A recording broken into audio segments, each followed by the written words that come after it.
Welcome to the content talk on individual education programs, known as IEPs, and individual family service plans, IFSPs. An individual education program is a written statement of the educational program designed to meet a child's individual needs once they have entered into formal schooling above age 3 to 21. Every child who receives a special education service must have an IEP. That's why the process of developing this vital document is of great interest and importance to educators, administrators, and families alike.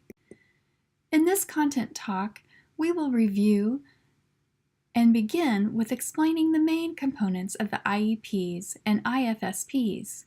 We learned last time about the eligibility process for child find, through referral, and once a child is eligible, how the individual plan is then developed with a team. This is called an IEP for children 3 and older, and an IFSP for children under age 3 and their families. In this session, you'll learn about the major components of the plans. You'll also learn more about the major laws that protect and support the educational needs of young children, and learn how those laws affect teachers. Finally, you will be able to identify similarities and differences between IEPs and IFSPs. It's important for us to understand terms and laws so that we understand our role as the general education teacher. In special education, there are many frequently used terms that are often accompanied with an acronym. IDEA stands for the Individuals with Disabilities Education Act. This federal law provides the governance for how children within each state are able to have free public education services related to any identified special education need. This act also supports the state's individual laws that govern how children are identified and the services available and where these services will be provided. IEP stands for Individual Education Program. IFSP stands for Individual Family Service Plan. The goal for all education of young children is to teach them and help them grow and learn within their natural environment. So the least restrictive environment is often a term that is a component of writing learning goals for young children. This helps to ensure that there's an inclusiveness regarded in their educational practices versus pulling out children and taking them to other areas of the building to learn and have these therapeutic services. These services and interventions can be delivered in the least restrictive environment, which of course we hope is their regular education classroom. FAPE is free and appropriate public education. OT, SLP, and PT, those are often the occupational therapists, speech and language pathologists, and physical therapists that either are giving special services or related services to children with different disabilities. IDEA is the Individuals with Disabilities Education Act. It is the major federal special education law in the United States that was originally passed in 1975. It has been reauthorized multiple times since then. Originally, the law applied to school-aged children, but now, since 1986, it applies to all children with disabilities from birth to age 21. Part B of the law covers children age 3 to 21. Part C of the law, if you remember from the first content talk, covers children under age 3. These parts are not exactly the same, so it's important that early childhood teachers know the similarities and the differences. Head Start, the federal program for low-income preschool children, began in 1965. Head Start legislation has also been reauthorized and revised several times. Its aim is to support children, families, and communities, and to promote children's school readiness and school competence, social competence. Importantly, since 1972, at least 10% of Head Start's enrollment must be children with disabilities. So Head Start is our first public inclusive program for early childhood. ADA is the Americans with Disabilities Act, which was passed in 1990. It is a civil rights legislation for individuals with disabilities and concentrates on improving access and removing obstacles in employment, transportation, and other sectors of society. The relevance for young children is that child care centers and homes are required to make reasonable accommodations to policies, practices, and programs in order to include children with disabilities. Section 504 of the Rehabilitation Act of 1973, commonly referred to as Section 504, is a federal law designed to protect the rights of individuals with disabilities in programs and activities that receive federal assistance. Section 504 is a somewhat broader definition of disabilities than IDEA, and some children who are not eligible for IDEA may be eligible for reasonable accommodations under 504. The child will be evaluated if eligible and a plan is created, often referred to as their 504 plan. All of these laws include procedural safeguards and protect the rights of children and families.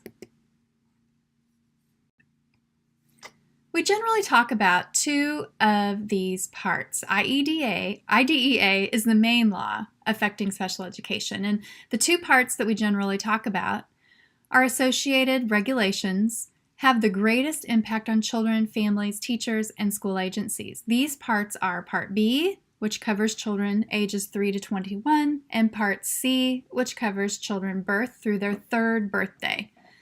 The law provides for screening and eligibility, appropriate services as guided by an IEP or IFSP, family involvement, and various protections of child and family rights. The law supports inclusion through provisions such as natural environments for infants and toddlers, least restrictive environment for preschoolers and older students, and support for accessing the general education curriculum. It is important to remember that prior to this law, 1975, children with disabilities were often excluded from public schools or served in segregated classrooms or facilities, often receiving little, if any, effective instruction. Parents led the effort to gain access to public education for their children.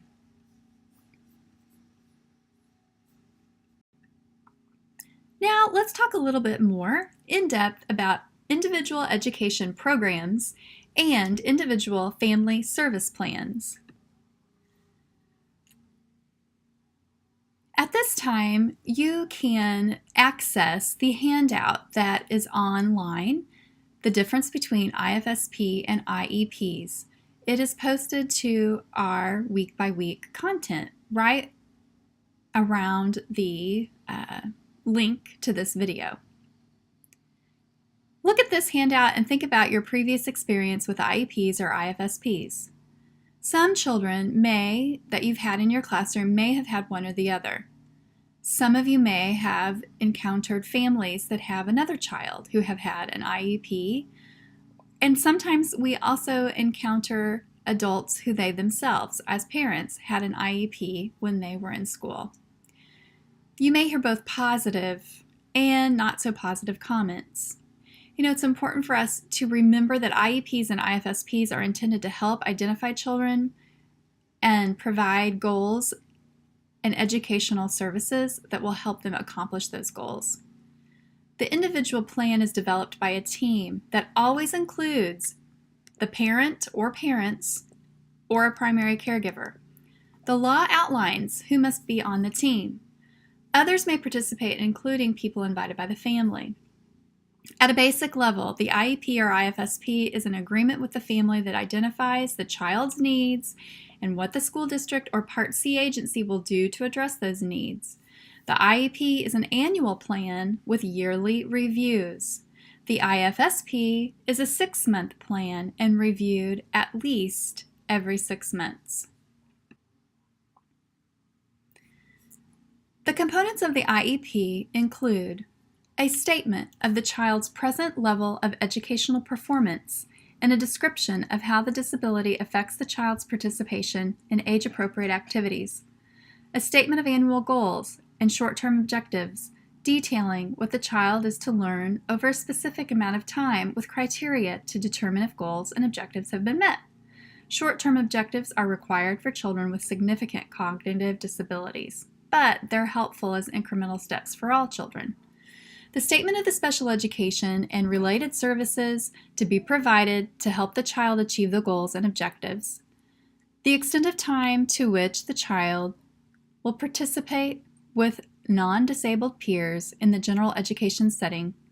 Projected dates that the special education program and other services will begin and anticipated duration of such services.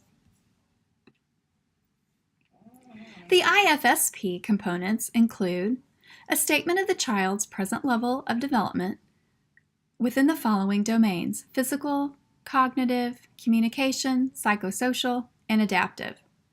A statement of the family's strengths, resources, concerns, and priorities. A statement of the major outcomes expected to be achieved for the family and the child. A statement of the frequency, intensity, and method of delivering the early intervention services necessary to produce the desired outcomes. A statement of the natural environments where services will be provided, or a statement explaining why services will not be provided in natural environments. Projected dates for initiation and anticipated duration of services. The name of the service coordinator responsible for the implementation of the IFSP with other agencies or professionals.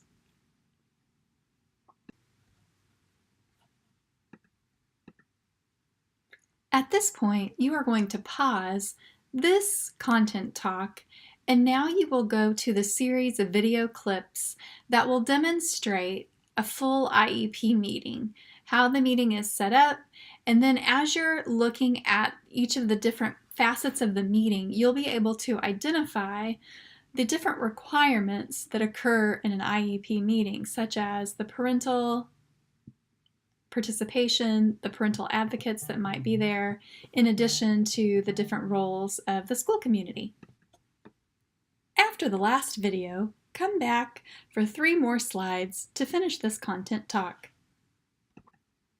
An IEP or an IFSP is like a guide or a roadmap. It outlines the destination and gives the direction. In order to implement the IFSP or IEP, the teaching team needs to move from a big goal or outcomes to smaller and more immediate individual objectives. A goal or an outcome is what the child is expected to achieve within a year, or for the IFSP within 6 months. The objectives are the steps to help the child accomplish this. We use the objective to develop an instructional plan, what we will do and say, and what materials we will use, and then incorporate this plan within the classroom-wide curriculum and ongoing activities and routines.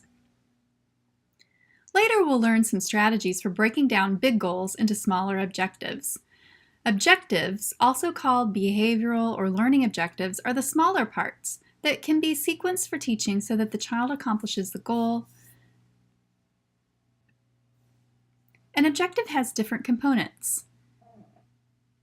A behavioral or learning objective has these 4: the name of the learner, the behavior stated as an action verb, such as walk, point, say, sort, the conditions of the performance that tell when or where the learner is expected to perform the behavior, and then the criteria to tell to what level or degree, such as 100% of the time or for 3 consecutive days, that the behavior should be demonstrated. Here we see one of Katrina's annual goals, to write her first name. We also see one short-term objective or smaller part. Katrina will write her name and correct letter information and orientation to the line. That's the annual goal. When given a model, Katrina will trace the first letter of her name so that the letter is recognizable. So that the learner is Katrina, the behavior is to trace the first letter of her name, condition is when given a model, and the criteria is that the letter will be recognized. In future sessions, we'll learn more about implementing IEP and IFSPs so that individual children learn the important goals and outcomes that have been identified by a team working together. This requires knowing how to break down big goals into smaller steps, using effective evidence-based teaching practices, and keeping track of each child's progress, making changes as needed.